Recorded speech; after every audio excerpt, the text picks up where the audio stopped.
y por supuesto en el día de hoy llega la confirmación con algunas modificaciones a las tasas de interés también en el Banco Central. Y para intentar conversar respecto de estas cuestiones es que convocamos a un profesional. ¿Ya está en línea? Está en línea, perfecto. Lo saludo entonces al licenciado en Economía Claudio Coronel. En este caso, muy buenas tardes, Claudio. ¿Qué tal? ¿Cómo le va? Florencia Gómez lo saluda. ¿Qué tal? Buenas tardes, ¿cómo están? Muy bien. Día tal vez un poco difícil para hablar de economía, tal vez, me imagino. Sí, una jornada de por sí compleja, digamos. La verdad que los datos que tuvimos hoy, si bien el resultado, digamos, de la elección era previsible que hubiese algún movimiento en los mercados financieros, porque Milei lo que provoca es incertidumbre, la devaluación del oficial y el salto tan brusco posteriormente de los financieros plantea un escenario un poco más complejo incluso de lo que por ahí se podía prever con el resultado de anoche. Y en este caso también otra de las informaciones vinculadas, una modificación nuevamente de los porcentajes de la tasa de interés. Claro, porque en realidad si vos tenés estos saltos y una previsible aceleración inflacionaria, es, digamos, razonable que también subas la tasa de interés, porque si vos no subís la tasa de interés, incluso el impacto sobre los dólares financieros sería mayor, porque en realidad la tasa de interés se usa como mecanismo de referencia para evitar que, digamos, haya dolarizaciones de cartera, que uno pase de bonos en peso a dólares o de peso a dólares directamente, de manera tal que la gente que está hoy especificada no corra tanto al MEP o no corra tanto a el dólar oficial, de lo poco que se pueda acceder, sino que trate de mantenerse en pesos. Además, tengamos en cuenta que puede también buscar evitar una corrida sobre el peso y una corrida bancaria. Si bien el sistema bancario está muy sólido, no es el mismo sistema bancario de los 90, esto hay que aclararlo para que la gente se quede tranquila, por ahí hay muchas cuentas remuneradas y demás que la gente, visto esto, podría estar retirando masivamente los fondos y generando problemas en los fondos comunes de inversión, que sobre todo los más líquidos están digamos, en plazo fijo y letras de Banco Central. Entonces, si se devaluaba de esta manera, era razonable que hubiese una suba en la tasa de interés como ocurrió también. Usted acaba de decir que lo que genera la figura de Javier Milei es incertidumbre. Incertidumbre para la economía nacional, incertidumbre hacia la economía exterior. ¿En qué sentido genera incertidumbre? Lo que pasa es que, en primer lugar, hay que entender que la crisis que estamos viendo ahora, independientemente de cuánto pueda durar este descalabro que tuvimos estos días, lo que tenemos hoy es fundamentalmente una crisis, si se quiere, un impacto político más de raíz política que de raíz económico. Ya veníamos con problemas económicos, pero este shock es político, no es económico. No encuentro un sustento en la economía para esto que ocurre, sino que es un cimbronazo político que golpea. ¿Por qué? Porque la figura de Milei de por sí es una figura, ya lo conocemos, muy polémica, muy verborrágico, una persona que plantea medidas muy extremas y que en lo que es su vida personal también deja varias cuestiones que hacen dudar, digamos, de su capacidad de llevar adelante una gestión. Incluso tampoco se le conocen equipos de gestión detrás de él, sino que es la figura de él mismo. Entonces, digamos, para el mercado, incluso para las personas que no lo han votado, evidentemente, o por lo menos que no lo votaron pensándolo como efectivamente un futuro presidente, es una persona, digamos, que uno no puede llegar a pensar qué es lo que va a hacer cuando tome una medida, y si tiene la capacidad de decir las cosas de hacer las cosas que definitivamente dice. Y además hay que tener en cuenta que la figura por ahí de Juntos por el Cambio y de Unión por la Patria son ofertas electorales que, si bien podríamos pensar que el mercado más amigo de Juntos por el Cambio, uno más o menos puede prever cuáles son las acciones, cuál es el camino y qué consecuencias pueden tener. Con Milei, con una amenaza de una dolarización que es absolutamente insostenible, con una idea de un ajuste del gasto público que tampoco se sabe muy bien por dónde lo va a hacer, pero muy brutal como lo plantea. Bueno, el cierre del Banco Central también es otra de las cosas que ha planteado.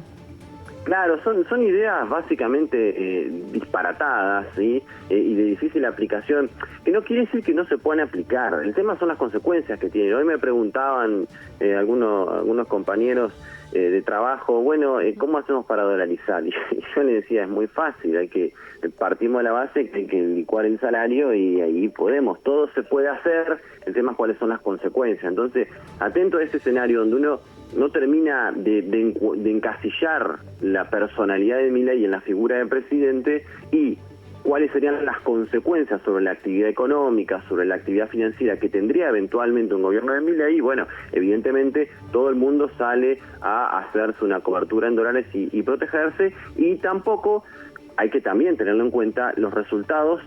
De alguna manera también debilitan la posición de hoy el ministro Massa, por un lado, frente al Fondo Monetario, y segundo, porque no sabemos cuál va a ser el margen de acción que va a tener y cuáles son las medidas que van a llevar adelante.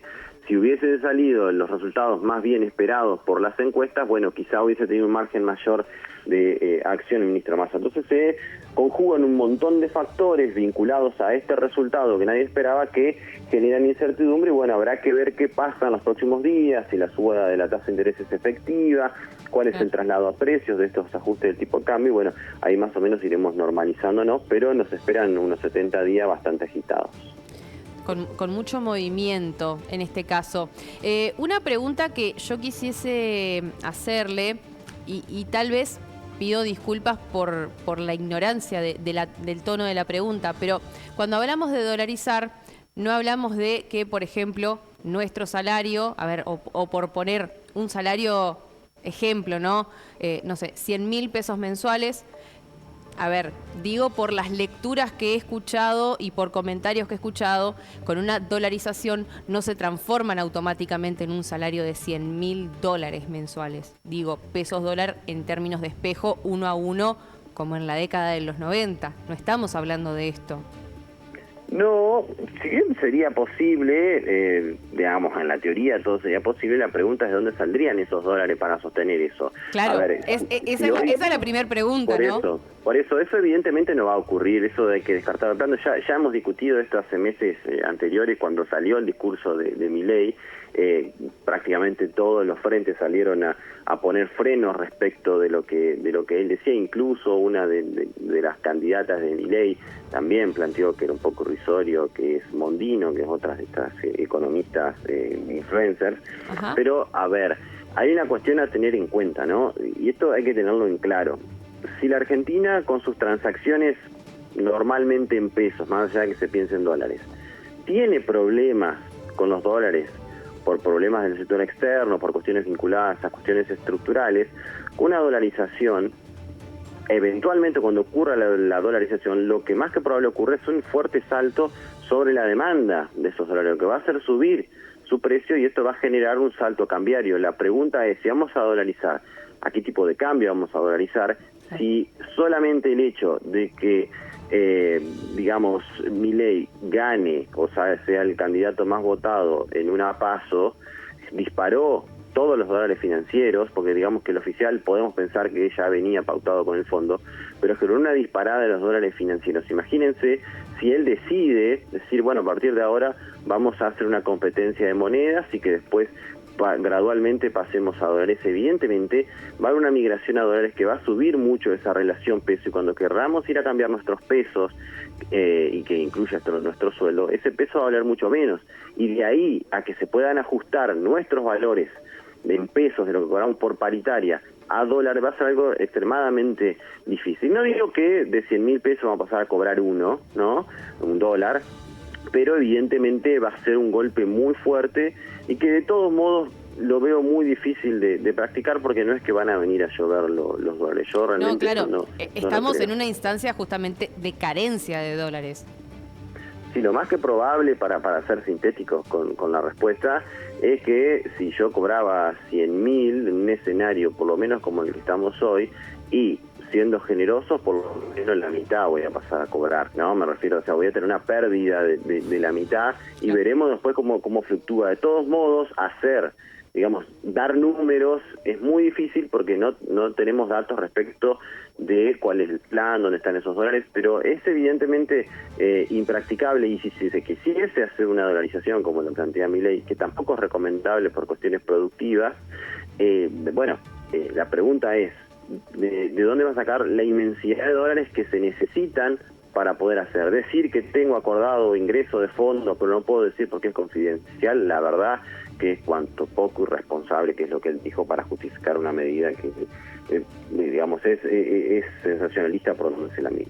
Claro. Claudio, última consulta, en este caso vinculada, bueno, otra de las noticias es que se han confirmado nuevos desembolsos del Fondo Monetario Internacional, en este caso para desembolsos de dólares, ¿no? Que sabemos que en este momento es una de las principales cuestiones, bueno, que tiene a mal traer al Ministerio de Economía, justamente la falta de dólares. Esto puede hacer tal vez un poco más de equilibrio en unos días en los que, bueno, usted lo marcaba, ¿no? Venimos de un shock fuerte.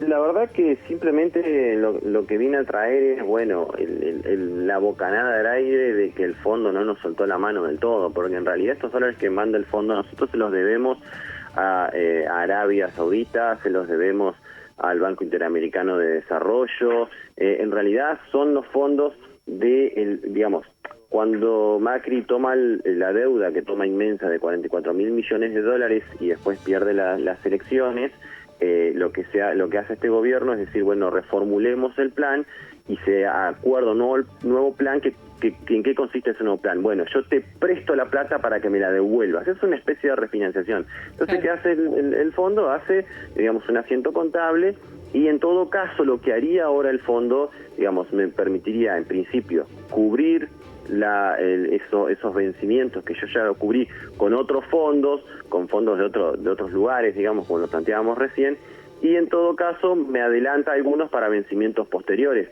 pero no son dólares nuevos, en realidad forman parte de ese préstamo que me hace el fondo para pagarle el préstamo a sí mismo, ¿no? Así que básicamente esto es, como yo no tengo los dólares para repagarle, para no tener el estrés financiero que implicaría tener que sacar de mis reservas de por sí ya prácticamente agotadas para poder pagarle. No es más que eso, no es un respaldo financiero como sí lo fue en el caso de Macri, donde esos 44 mil millones de dólares sí fueron fondos nuevos, ¿sí? Más allá de que se haya usado alguno para referenciar deuda, independientemente de esto, lo cierto es que eso sí vino a fortalecer las reservas y sí se usó en su momento para poder hacer frente a la corrida. En este caso, lo que viene nada más que es a dar un respaldo de que voy a tener los dólares para poder pagarle al fondo, y de que todavía el fondo no dice, bueno, se te cayó el plan. Claudio, le agradezco muchísimo esta conversación, justamente en una jornada en la que es bastante complejo justamente hablar de economía, pero bueno, muy claras las explicaciones y por supuesto a disposición para nuevas conversaciones. Por supuesto, cuando quieran. Un abrazo. Conversábamos aquí en Lluvia de Noticias con Claudio Coronel, él es licenciado en Economía, en una jornada, bueno, como bien explicaba, muy pero muy compleja, con mucho